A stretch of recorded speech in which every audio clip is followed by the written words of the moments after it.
everybody, and welcome to a new video. And today I want to talk about being a game collector. So just want to start off with I've been, I want to say, collecting games since I was around 15 years old.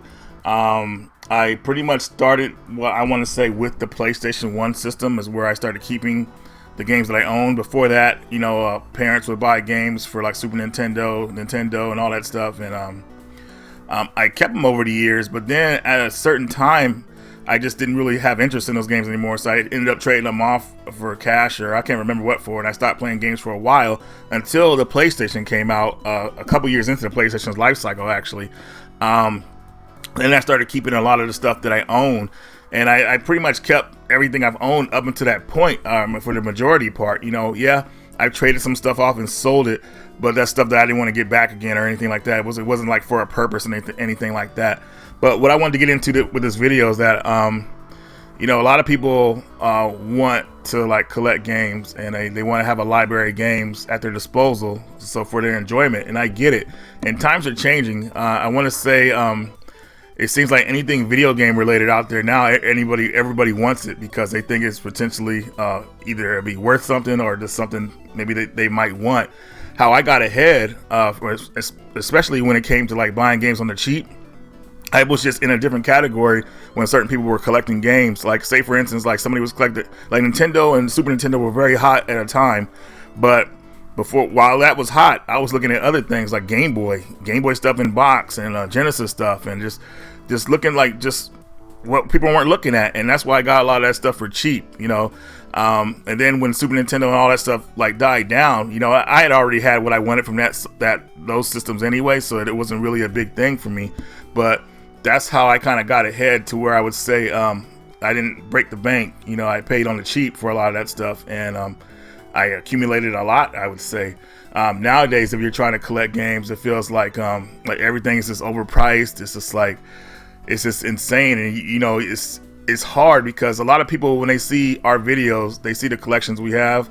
And I'm just talking about any YouTubers in general, like we have a somewhat big collection. I don't consider my collection that big, but some people do, which I get. You know, it's a game room full of games. But at the same time, you don't have to have the exact replica of our collection. You don't have to collect like a certain amount of games or whatnot. You know, I was lucky to be able to accumulate the amount I have, and you know, but at the same time, if I was collecting now or just starting, I mean, I would really just go for the stuff that you know you're gonna play, or I try to attempt to.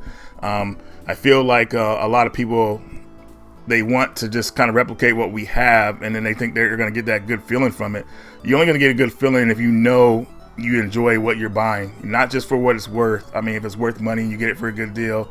A lot of people feel like games are worth like jewels or diamonds or something like that, so they feel like they could freaking I don't know, they could buy a house in the future with them or something like that. I mean, it's cool that you got some games that are worth money or items like that, but honestly, man, I feel like most of us are in it for the enjoyment. You know, it's nice that we could sell an item and get a little bit of money for it, but I'm not going to depend on it or nothing like that. I wouldn't depend on selling a game to pay a bill or something like that. So, but anyways, guys, so people have been asking me, Reggie, will you do another room tour? And I don't really feel like I should, because the room tour I did for you guys a couple of years ago was pretty much extensive. Like, I mean, it was 40 minutes. I went over everything in my collection at the time. And most of the stuff I still have, besides the Vectrex and Virtual Boy and some Super Nintendo games I got rid of, and Nintendo as well. But I went over that whole room. I think that took me like 5 hours to get everything like properly set up to where I could like show you guys everything, and it looked good. And I did my voiceover over it. And people want me to do another room tour. It just wouldn't sit well. I mean, unless I'm in a new place maybe and I have a bunch of different stuff in there, I mean, maybe it makes sense, but now it doesn't really, because hasn't really changed in the room.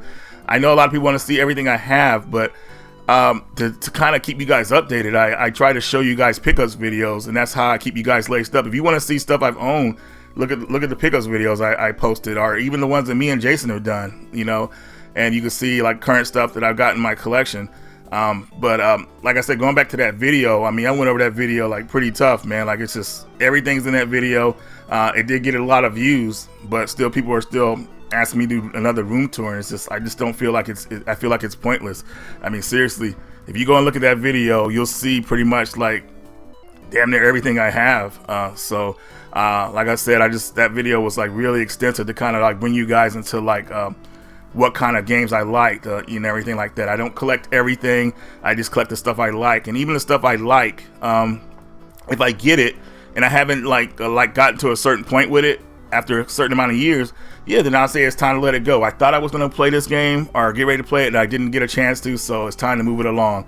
I might move it along for something else that I think I'm going to play again. The cycle might continue, but that's not how I'm thinking. Obviously when I get a new game or an older game or whatever like that, I figure I'm going to make time to play it and do all that stuff with it. Yeah, I just want to kind of put that out there for you guys. I mean, I'm sorry if I let you guys down with no new room tour video. I just feel like it wouldn't make any sense. It just it's just, and that video was hard as hell to do, man. It was hot as hell, and I was annoyed. And that's back when I was doing videos on my cell phone too. So thank God I made that work. But for those of you that have seen it, man, I appreciate you guys. And those of you that haven't, you should check it out. But anyways, I just want to go into another topic too. Like, I think I already talked about this a little bit earlier, but if you're starting out collecting now, well, I didn't actually, but if you're starting out collecting now, if you want to start collecting, and when I say collecting, it's not like just to collect games. I mean, obviously you want to have a library of games at your disposal so you can play them whenever you want. That's a nice thing about doing this. You don't have to go out and hunt for everything. You just go, oh, I got that game, so yep, I can play it right now. It's right here. I'm good to go. If you're just starting out, I would say obviously a big motivation for me when I was kind of starting was getting games on the cheap, of course, because the more you get, the better. Obviously, you don't want to spend a whole bunch of money on one game, and it's just like it just doesn't seem like it's worth it. I get buyer's remorse over spending over $100 for a game, so it's like, no, I'm good. But anyways, that's why I talked about the Before You're Gone videos, and Before They're Gone videos. We're pretty much showing you a main retailer like GameStop was pretty much about to get rid of their 7th generation games. 7th generation games are Wii U, PlayStation 3, Xbox 360, and I might have missed something else, but they were pretty much kind of getting rid of those games. And the reason I had brought those videos into light was because when a new generation system is coming out, the set like 2 generations behind, they want to get rid of the stuff. They only want to have like at least 2 generation consoles in the GameStop store, and if you don't, more than that, it doesn't work. So they try to clear stuff out. So basically, when the PS4 and the 8th generation came in, they were trying to get rid of PS2 stuff and make sure all that stuff was gone. So now it's happening it's currently happening with the PS3 stuff, and they're pretty much not taking any more trade-in for this stuff. They're trying to get rid of it because they got to make room. And I wanted to bring light to that because people could get a lot of these games on the cheap. GameStop is having sales all the time, like buy 2, get 2 free, buy 1, get 1 50% off. And that is a good way to start a library of games for yourself on the cheap. A lot of 7th generation has a lot of classic games and that people may not experience. And it was a way to do it without breaking the bank. Obviously we know as people that buy games, we like buying them on the cheap. So GameStop has really been good for that.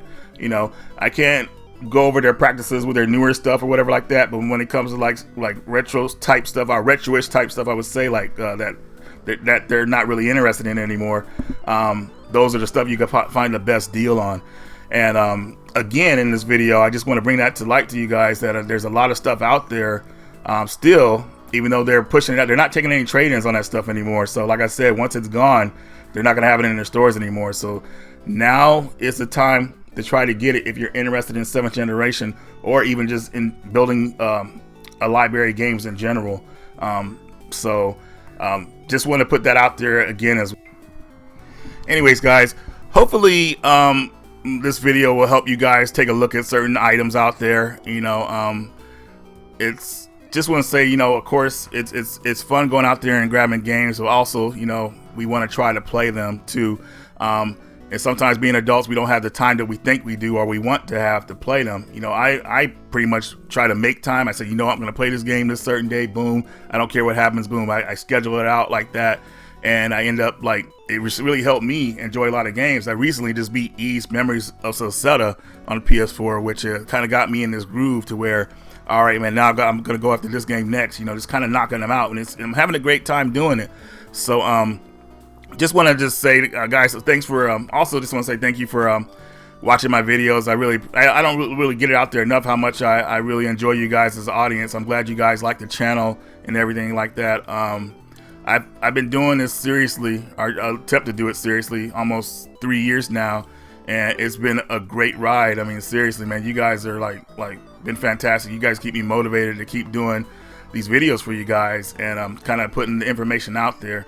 But I don't want to go on too long with this video. I wanted to do this actually this past Sunday, but UFC, this weekend, UFC was happening, and I was like, man, this weekend was locked down pretty much, so I didn't do no editing this weekend. I was just kind of relaxing and everything like that. So anyways, guys, thanks for watching the video. Radical Reggie, and I will see you guys later.